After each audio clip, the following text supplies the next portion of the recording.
besties, welcome back to my channel, and welcome to another reading vlog. More specifically, a read it or unhaul it reading vlog. I think this will be part 4 of my little read it or unhaul it challenge. I have a very extensive physical TBR, so this is just kind of a fun way for me to try and get through that. I think right now I have 130 some books on my physical TBR, so we have a random wheel. I have my whole entire physical TBR in there and we are going to spin it, and I will have to choose if I am going to read the book right now or if I'm going to unhaul it. If you haven't seen any of my reading vlogs before, they are all spoiler free. I just give you my thoughts and reactions to the book. So let's cozy up and read together. I have the wheel ready to spin. Let's see how many I have in here. 134 entries. So I just clicked it and it's spinning. I'm not gonna look until it's done. It usually takes a hot second.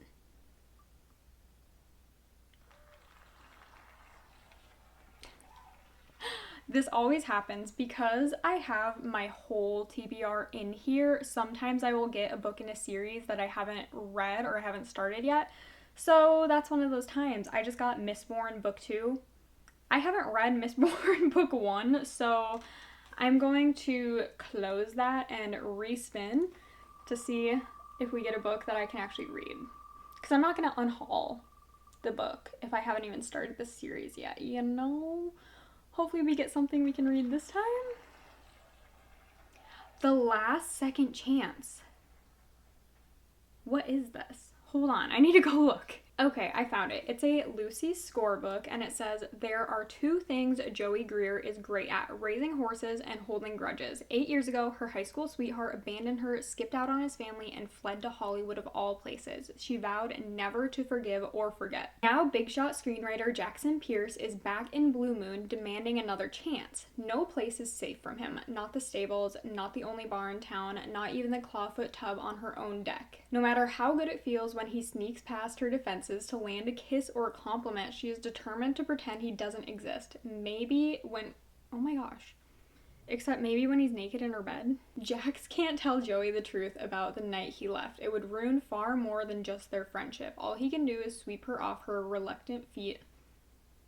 Oh my gosh, I am not even gonna say that. Honestly, after reading that synopsis and like the fact that I didn't even know what this book was, that is just telling me that my heart is not in it and that I'm not really grabbing at this book. And also it seems like there is a lot more spice than emotional substance just based on this, and I don't love that. So I am going to choose to unhaul this book. So let's remove that. I go to my Excel sheet as well to remove it.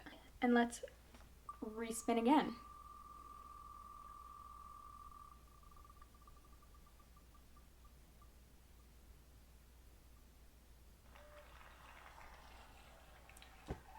Are you joking? We got Mistborn book 2 again.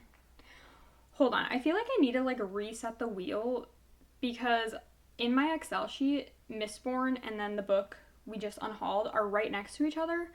So I think it's just gonna keep spinning Mistborn.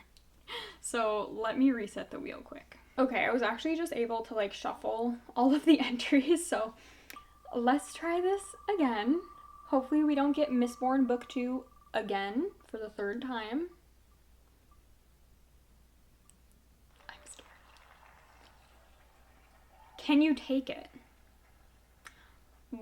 Again, I don't know what this is. Okay, Can You Take It is actually book 4 in the Infatuated Fae series. I haven't read books 1 through 3, so I will not be reading this one. I am going to close that and then shuffle this again and spin again. Are we going to get a book that we're going to read in this Read It or Unhaul It vlog?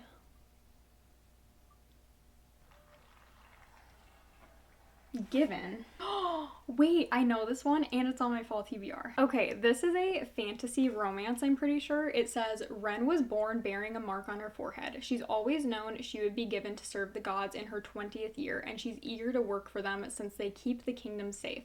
That is until she sneaks into a giving ceremony and watches as her best friend is slaughtered in the name of the gods. Horrified, Ren escapes her village under the cover of darkness. Her plan is simple: flee the kingdom and stay alive. Surviving is going well until she stumbles upon an injured, unconscious unconscious man in the woods. Unwilling to leave him to die, she heals him. Only when he wakes, she realizes he's a hunter, and his prey, her. Now he's in her debt, inexplicably drawn to her, and caught in a moral quandary, he gives her a gift, 1 day's head start. Marked ones must be returned to the gods. It's the law. And when the hunter catches her, she'll do whatever it takes to get away.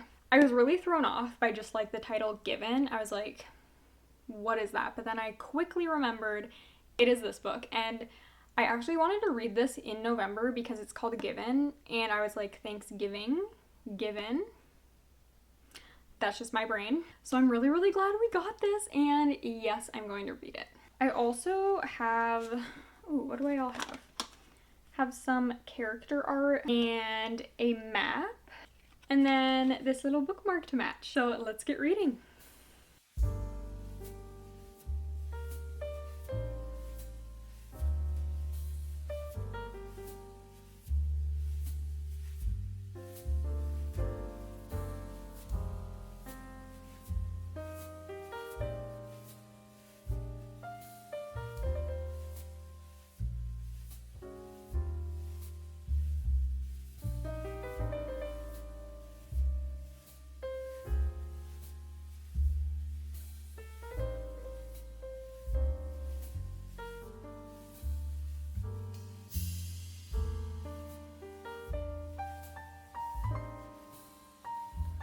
Figured I should come in with a little reading update since I am a little over halfway through the book. Let me just say, this is so fast-paced and so easy to read. I feel like I definitely could have read this in one sitting today if I would not have gotten distracted on my phone several times. Yeah, that's my bad, but this is really bingeable, honestly, and you could easily get through this in one sitting. Like, I will be able to finish it in 24 or under 24 hours.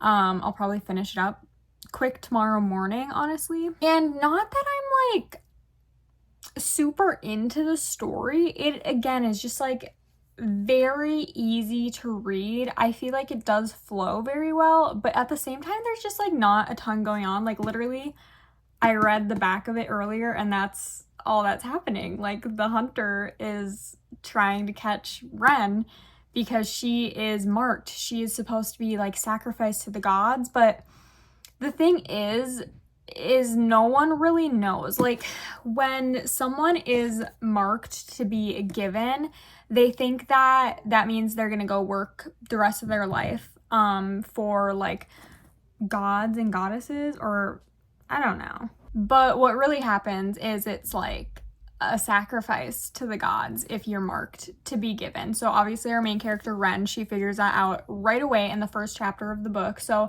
I really liked that because I don't like when the backs of books like take too long to get to the back of it, because then I feel like it's just kind of spoilery and giving too much away. But what it says on the back of the book happens very, very early on in the book, so I didn't really have an issue with that. So Ren has run away. She's trying to escape because she doesn't want to be sacrificed. She wants to live her life, which, like, granted, like, she's 20 years old. Yeah, you should want to live your life, you know? Totally respect her decision to run away because she's gonna be sacrificed the next day. And Gabriel is the hunter, and he was basically tasked by the king to find Ren and bring her back so she can be sacrificed.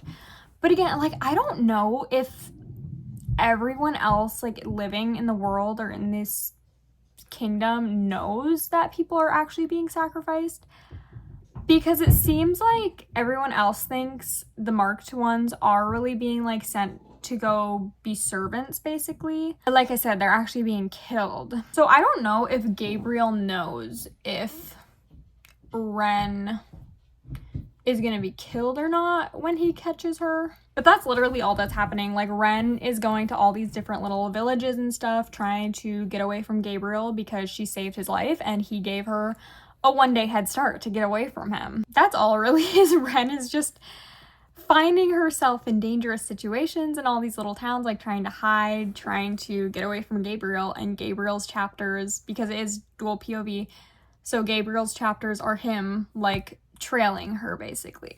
And that's all that's really happening. So yeah, I didn't have really any like reactions or any other updates for you because That's all. I will say how I like how we jumped just right into it right away. No, sometimes when books have like a slow start and it takes like 50 pages to get to the point of what it says on the back of the book. We didn't have that, so I liked that.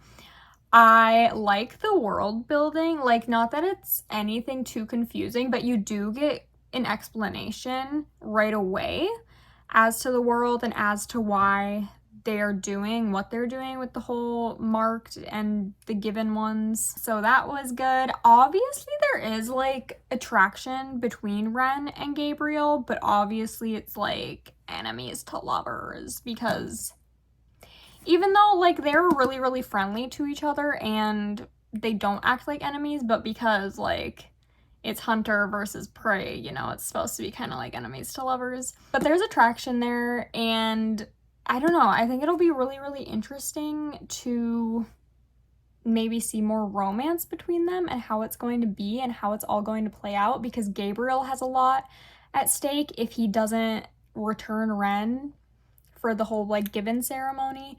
And obviously Ren has a lot at stake if she doesn't get away from Gabriel, because she'll literally be killed. So quite a predicament they're both in, honestly. Obviously you could probably say Ren is in more of a predicament, but like I don't think Gabriel knows that. I don't think he knows she's gonna be sacrificed. And it'll be interesting to see how it plays out, and I am excited to see like how it ends and what else happens. I will say I think this is supposed to be a series. Yeah, it says this is book 1 of the grinning. What am I saying? Book 1 of the Giving Chronicles. I wonder how it will end off, because honestly, like I can see this being like a duology maybe, but a whole series, I don't know. I'm just gonna have to keep reading tomorrow and see what's gonna happen. So I'll probably finish this in the morning and give you my final update on it.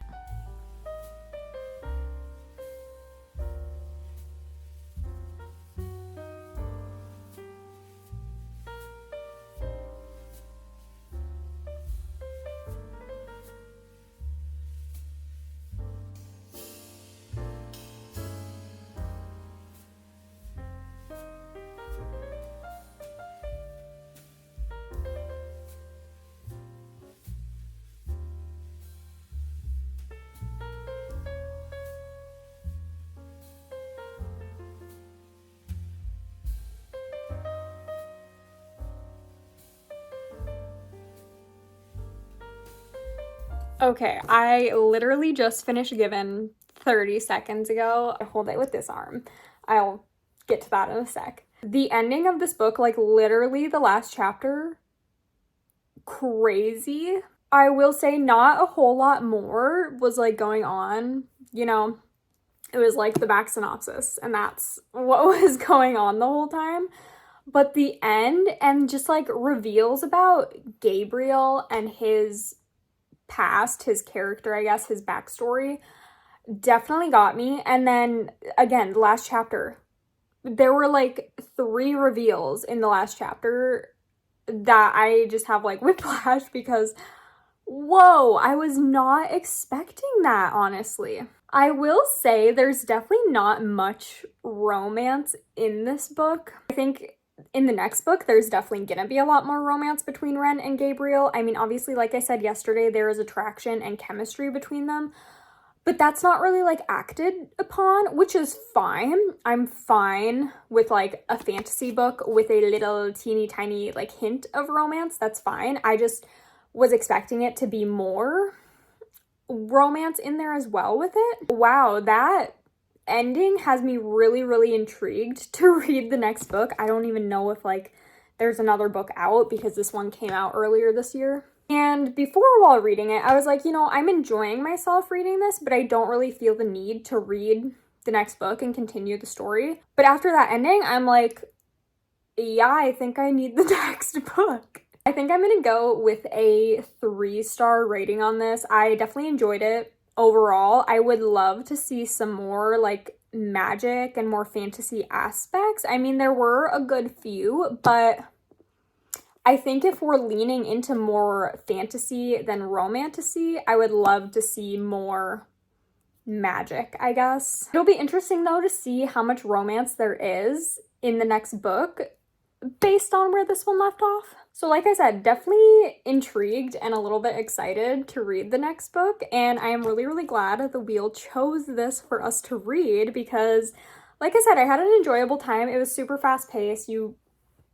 couldn't read this so quickly. The writing is very, very simple, not in a bad way. It doesn't really feel like juvenile writing, which I don't always love when the writing is that simple, but simple enough to just like enjoy and be able to get through it. You know, you're never really confused or anything. I'm gonna go with a 3-star rating. Definitely had a fun time with this overall, but honestly, like, it's not my favorite fantasy book ever, and I don't really know if it's gonna be one to stick with me. And while I pull up the wheel to spin for our next book, I'll give you guys a little bit of a story time. So last night when I gave you my first reading update on Given, I was like, oh, I'm definitely going to be able to finish this super fast in the morning. Well, guess who slept terribly last night? This girl. So guess who tried to take a little nap after her husband left for work? This girl. So I did get a little nap in this morning, but it just kind of threw off my whole day because I am such like a routine person. So, you know, instead of getting my day started at 7 a.m., I was getting it started at like 9:30, 10 a.m. Yeah. So that definitely threw me off. The reason I slept so poorly is because I think I have, oh gosh, what is it called? Cubital tunnel syndrome. It's basically like carpal tunnel syndrome, but instead of being in my wrist, it's in my elbow. So I have this weird, like, kind of radiating, like, tingly, numbing pain going from my elbow to my pinky. I have had this pain, again, not really like pain, discomfort, I guess, for the past few weeks, kind of on and off, and I've been trying to do research on what it is without like having to go to the doctor because the doctors gives me extreme anxiety. And last night after doing more and more research, I found cubital tunnel syndrome. I had never heard of it before, but I'm pretty sure that's what I have because I have like every symptom and every trigger of it. So basically it can be triggered by bending your elbow a lot and also like leaning on your elbow a lot. As an avid reader, when I am reading, like laying down, I'm leaning on my elbow the whole time. And if I'm not laying down, I am holding my book. Like I am bending my elbow so I can hold my book up. And even like doing this, I'm obviously bending my elbow to hold my book up. And I usually always hold the book in my left hand when I talk about it. So I think that is all catching up with me, and I have cubital tunnel syndrome. So if anyone else has experienced this and has some like tips for me, I would love to hear them.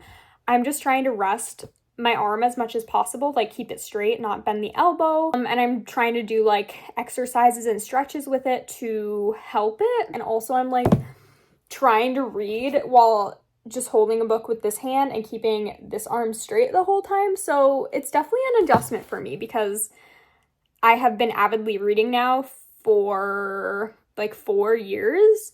So unfortunately, I think my elbow is experiencing some discomfort from that. So little PSA out there, do not lean on your elbow. And yeah, just don't bend your elbow all the time, people, because you could get cubital tunnel syndrome and it does not feel great.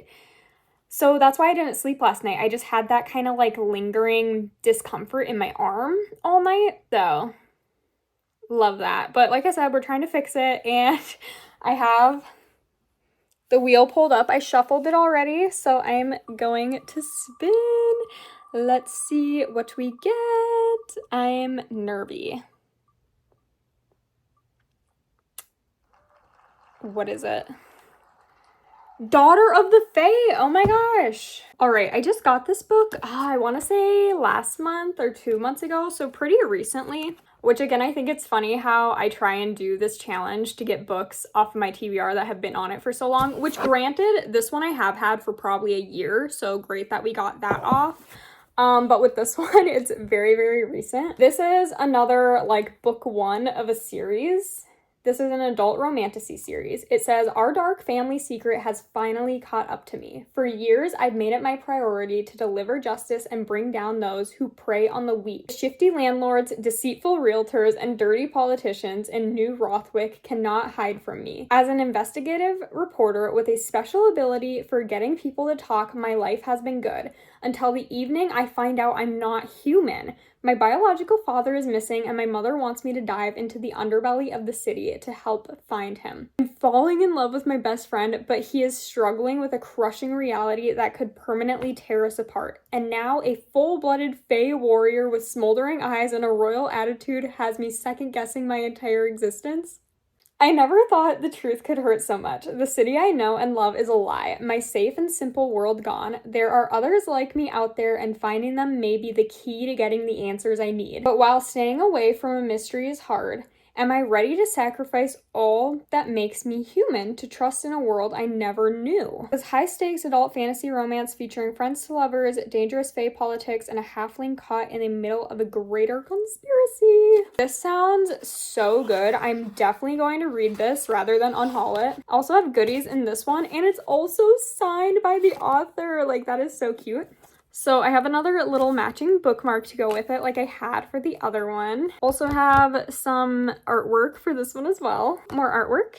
You know, I don't know why. I was secretly kind of hoping for like a romance or literary fiction, but I do have so much fantasy on my shelf too that it's like I'm secretly grateful that I got another fantasy, especially this is technically an ARC that I received. It came out on October 21st though, so a little bit late to the ARC reading of it, but yeah, I'm excited for this. And I do love fae fantasies. I know some people think they might be cringy or something, but I love fae fantasies. I think they're so fun. Let's hope I enjoy this, and let's get to reading.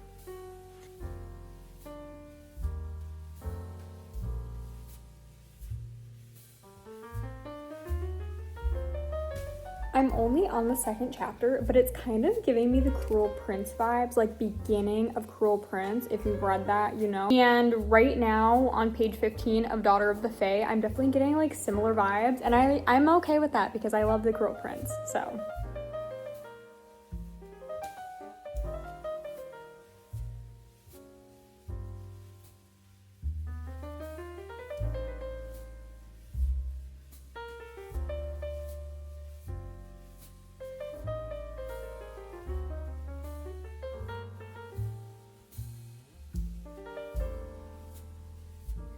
Okay, don't mind my little mini mic for this update, but I'm trying to be quiet, I guess, talking. Trying to be conscious of like not leaning on my elbow. So I don't want to like hold this up. I'm just gonna go with it. I am about halfway through Daughter of the Fae, and this is another very, very fast-paced book. Like, this is another one that I feel like you could definitely read in one sitting. I will probably finish it today. I only read about 50 pages yesterday, and then this morning I have read another 130 pages since where I left off last night. So it is very, very quick, very, very easy to read. I will say the writing in this one, I definitely don't think is as good as the last fantasy book that we read. There is a lot more dialogue in this, and not that I have an issue with dialogue in books at all. I love some good dialogue, but it's just very, very simple sentences of dialogue, and then not a lot of like inner thoughts in our main character's head, and it is first person POV. So when it is first person POV, I love to see more of their like inner monologue at work, and we're just not really getting that with this. I guess before I dive into my thoughts so far, I should tell you what it's about. Sorry. Female main character Sosie is who we are following. She finds out that she is a half fae, and now she is teaming up with another fae and her like best friend to try and find her father, her fae father, because he is missing, and he must be like some big deal in the fae realm because like they have this manhunt going on for him. So not really sure what his deal is, but I'm thinking he must be pretty important. So see, she wants like these questions about her existence answered because she did not know that she was half fae until literally right now when she finds out her dad is missing. Along the way, she is meeting some other like fae realm creatures and they're all trying to like help her and work together. So I think it'll be really interesting when we do like find out about her dad, her fae dad, and what he's all about and why he's missing, why it's such a big deal that he's missing. Like, I'm very, very intrigued by that. There is also romance between Sosie and her best friend. His name is Tristan, but they call him Tris, which is kind of throwing me off because in Divergent, the main character's name is Tris, but like it's a girl. So whenever it's a name like that is unisex, I get so thrown off because I'll think of another character with the same name but like a different gender, and I'm like having to constantly remind myself that no, you're reading Daughter of the Fae, not Divergent. It's just kind of funny, I feel like. Not really. It's funny to me. You probably don't care at all. So, yeah, they're just like going all around this city and trying to find her dad, find clues that lead her to her dad. And I am liking it that it feels like we're in modern day basically. Obviously, like not the same world, I guess. It very much feels like you're in the real world though, and that there's just like the Fae world also kind of like underneath or on top of the real world, like it's another dimension basically. Whenever I think of the Fae realm in really any fantasy books, I kind of think of it like the upside down from Stranger Things. Like you have your real world and then you have like the mirror of the real world, but just like different like creatures and magic and stuff. I don't know. Maybe that's just me. But the world that we're in, like the modern world that we're in, feels like it could be taking place in the United States. You know, like they have technology and advancements and whatnot. They're talking about cheeseburgers and using cell phones. So I feel like when a fantasy book is like that, like it kind of takes place in the real world, like an urban fantasy almost, but it feels very reminiscent of our world. It is just very, very easy to digest and easy to read because it's so familiar and they're talking about like everyday things that we use and that we see. But then they start talking about the Fae realm, and that's where it gets kind of fun because it's like different stuff that you're not used to. So I like when it's a mixture of both, and I feel like that's another reason why I really do like Fae fantasy books because I feel like majority of the time it is our world and then the Fae world. You know, it's not like this totally new world, I guess. So I am liking that, and I'm liking the romance between Sosie and Tris, like the friends to lovers trope. I really, really love, probably because my husband and I are real life friends to lovers. So I just always think it's really sweet, and I truly believe that your partner should be your best friend. Anywho, that's enough about me. What I'm not really loving about the book, again, is kind of the dialogue. And it feels like half of the dialogue is Triss arguing with this other Fae guy that is trying to help them. The other Fae guy, his name is Wylan, and I don't know if I'm supposed to be picking up on these vibes, like if it's supposed to be obvious or something, but it feels like the author is alluding to there being some sort of love triangle with Sosie, Triss, and then Wylan because Sosie and Wylan are both Fae. I mean, obviously Sosie's only half Fae, and then Wylan is a full Fae, and then Triss is Triss. It's like I don't know if I'm picking up on vibes, but I definitely feel like there's something between Sosie and Wylan, even though Sosie is like Triss is my best friend, like it feels so right to be with him. I'm like, okay, but are we going to have like an ACOTAR thing going on here, if you know what I mean? Honestly, that's what this book feels like. It feels like a mixture of The Cruel Prince and ACOTAR. I'm not going to elaborate on that further because obviously I don't want to give spoilers to like any of these books. But if you've read both of those series, then I feel like you might understand the vibes that I'm kind of getting from Daughter of the Fae. I'm definitely like enjoying it overall, but obviously I do have some complaints as well. But yeah, my goal is to finish this today because it is really quick and easy. Does it have the best atmosphere and like escapism? No, but it's not bad. I'm probably gonna go make lunch, and it's definitely not gonna be a gourmet lunch. It's literally gonna be a corn dog. So I'm probably just gonna take a little break to eat and then probably just keep chugging away at this all day. It feels like we're deliberately making Triss a worse character out of nowhere just so that it could potentially set up for Sosie to be with Wylan instead, and I don't like it.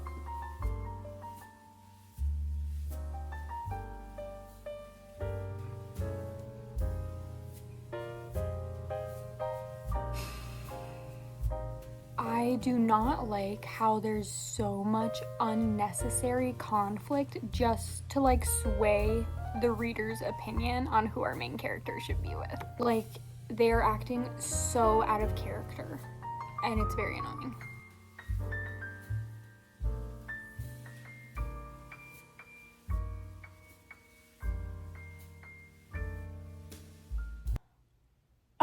I just finished Daughter of the Fae, so I thought I'd talk about it briefly before I go and spin the wheel for the next book. And I'm just going to talk about it briefly because I feel like I don't have too many closing thoughts. I'll probably say that and then have like 5 to 8 minutes of yapping. Hopefully not, because really I feel like there's not a ton I have to add off of the last update. I mean, you guys saw some of my thoughts and reactions as I continued reading after that update, and I was not the happiest.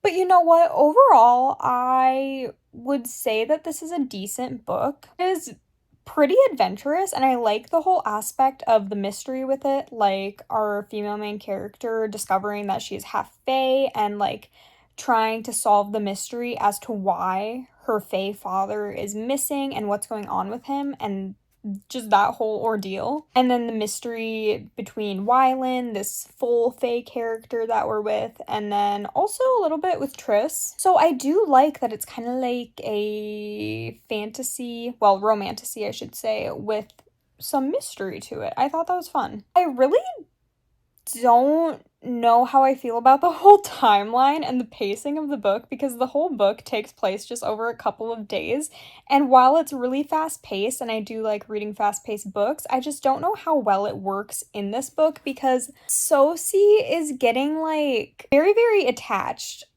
to just these random characters that she literally met a few days ago, and I'm like, girl, why are you like fully trusting these people? Why are you so friendly with them? Like, why do you trust them with your life? No, and also, why is she willing to risk her life several times within the span of this book for her father, who she's never even met before? Like, he knew about her and then, like, left her mom. So I'm like, girl, I get that you want to, know more about yourself since you are half fae and you didn't know that before, but I feel like there's other ways you could get your answers other than putting your life at risk. And then the whole reveal at the end, like with the fae world, it just kind of fell flat for me. And also, like, the whole love triangle thing and the whole character, what's the opposite of development? The character undevelopment going on, not a huge fan of. But, like, I would say I definitely liked it more than I disliked it. I think I'm gonna go with a 3-star rating. Now, this is probably a series I will not continue because, like, in my mind, the ending feels satisfactory and it feels conclusive. Like, I know it's not fully conclusive, but it feels conclusive enough, and I'm like, I'm not attached enough to these characters and the story to want to continue it, but, like, this was fine as a standalone. So, yeah, 3 stars. I'm gonna go spin the wheel for our next book.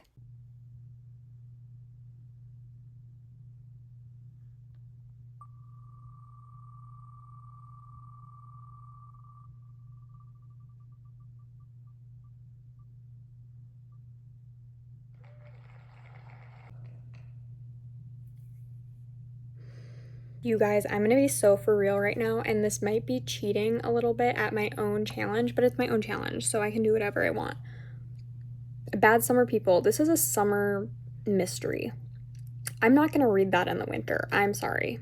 If I was maybe like on vacation, okay. But I will be saving this for the summer. I'm sorry.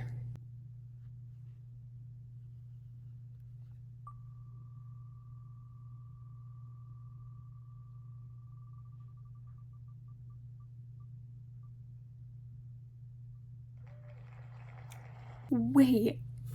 Yes, I am reading this. I will say that right away. But the fact that we spun this, because in my thumbnail photo that I took before I started this challenge, I just grabbed this book willy-nilly to use as like a prop book basically, and we just spun it.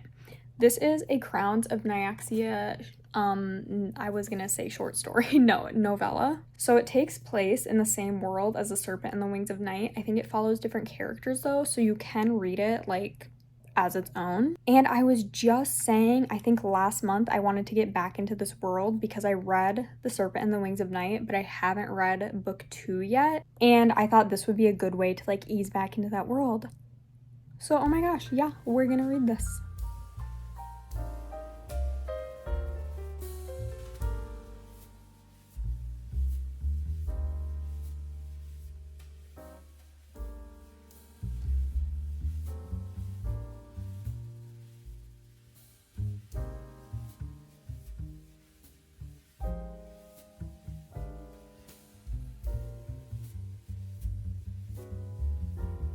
Okay, was literally gonna start recording on Six Scorched Roses because I finished it in a few hours, but then I realized I'm leaning on my arm, so hold on, we need to readjust. Okay, started and then finished Six Scorched Roses in the span of a few hours. It is only about 150 pages, so. And I was also obsessed. I was invested from the very start. We are following our main character, Lilith. It is in her POV, and she has basically like been running from death her entire life. She has always just like known that death is going to take her like early on in her life at some point. She's supposed to die at birth, so now she's kind of just like living on borrowed time because she didn't end up dying. And there is this like sickness that has plagued the town that they live in, and Lilith is like this type of healer or something, so she's looking for a cure for this sickness because like everyone in the town has it, everyone in the town is dying from it, and she decides that she is going to experiment with vampire blood. If you guys didn't know, the Crowns of Nyaxia is like a vampire fantasy series. So Lilith, who is just a human, she goes to Lord Vale, and he is a vampire, and she makes this agreement with him that she can like take his vampire blood, and in exchange she is going to give him a rose every time that she gets blood from him. And he's like, this literally sounds like a terrible deal, but he agrees to it. And over the span of like 6 months, because she just goes once a month to go get blood from him, they just like become friends, a little bit more than friends. I had a really, really great time with this. Like I was invested, like I said. And reading this makes me want to get back into Serpent and the Wings of Night so bad. Even though I gave Serpent and the Wings of Night 3 stars, I'm gonna give this 4 stars. I loved these characters and this story. I loved the writing, so now I'm really excited to read the second Serpent and the Wings of Night book because I'm like, I don't know. I read that last year, I think right around a year ago, and maybe my like writing style tastes have changed a little bit because I loved the writing of this one. So it'll be interesting to see if the next Serpent and the Wings of Night book has like the same writing that I really, really liked, that was just so easy to read, because I literally don't know what it is about this writing, but this was like crack to me. I did not want to put it down. And also just the story itself was really good, so obviously that helps.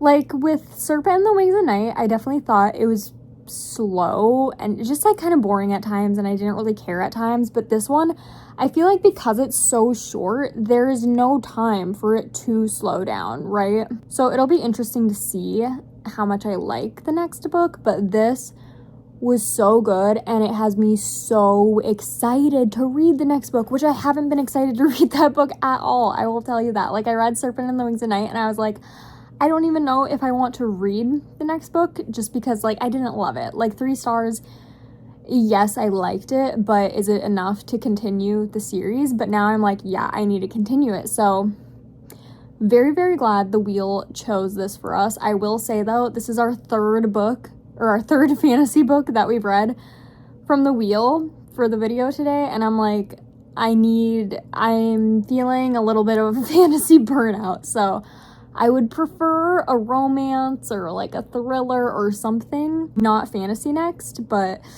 let's go spin the wheel and hope. I mean, if it is a fantasy, that's fine, but that's just a lot of fantasy.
All right, I started and successfully finished Battle of the Bookstores. I think I got like 2 or 3 pages in, and yeah, literally page 2.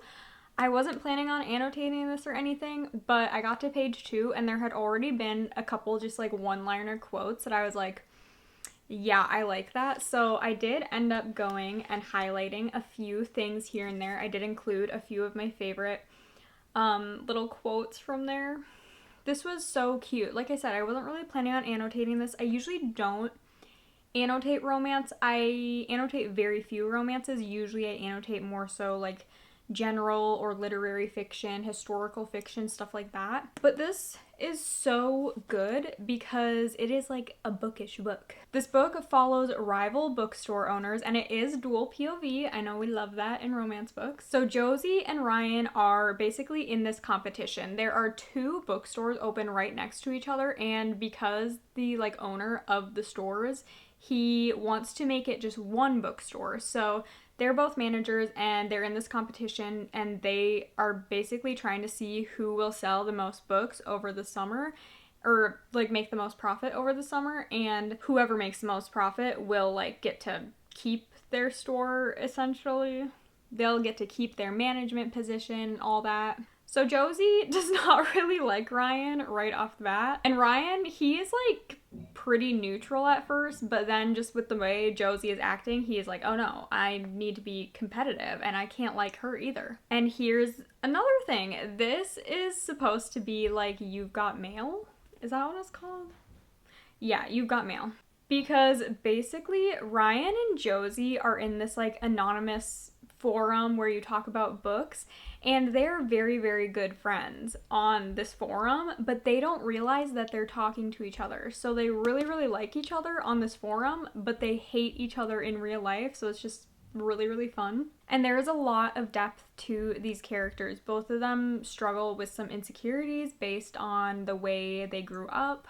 And I just really, really liked seeing that kind of come to light and how they deal with that as an adult. And I feel like they dealt with it in a very, very healthy way. I hate books where everything is just like blown out of proportion, which leads to like conflict and third act breakups. But no, none of that in this. This is very much like a rivals to friends to lovers, and it is so, so cute. There are so many references to so many books in this book. Like, you've got The Hating Game, you've got Fourth Wing, you've got A Little Life, you've got The Princess Bride, you've got Stephen King books. Like, literally so many books mentioned in this because they're bookstore managers. Like, they know their books, but they pertain to different books. Like, Ryan runs a romance only bookstore, and then Josie runs more like a literary fiction bookstore. So their taste in books is very, very different. This book also does have dyslexic representation in it as well, which I love to see. It just has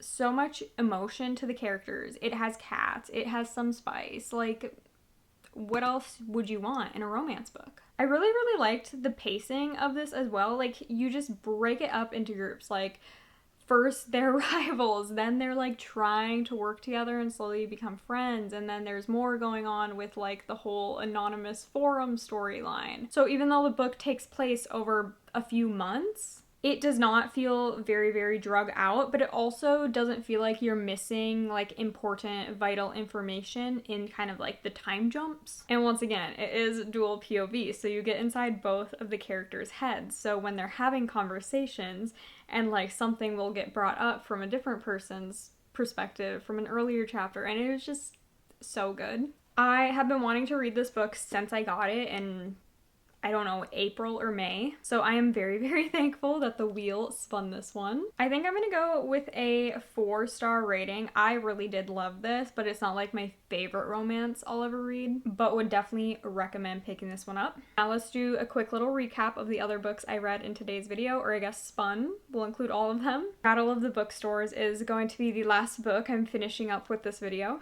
The first book that the wheel spun, well, after it spun, what did it keep spinning? Mistborn book 2? Anyways, it spun The Last Second Chance by Lucy Score, and I am choosing to unhaul this. And then it spun Given, and this I feel like was always advertised as a romantasy, but there's really not that much romance in it. I would definitely say it's more so fantasy. I am intrigued to continue it based on the ending, and I think there's going to be a lot more romance in the next book, but I give this a 3-star rating.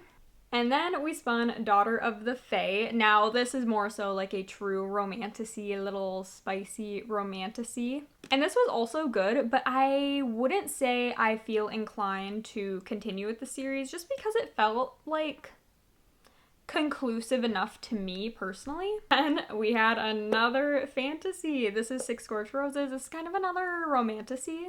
And this one I really, really did love. Like, I've just really been thinking about Lilith and Vale and the story these last few days since I finished it. It's so, so cute. So 2 very, very successful reads. I mean, the other ones were good, but these ones I would like for sure recommend. So we got some books off of the TBR that I have had for a while. Hopefully you enjoyed this video. If you did, make sure to give it a thumbs up and subscribe to my channel to see more of my content. And I will see you back very soon with another video. Bye!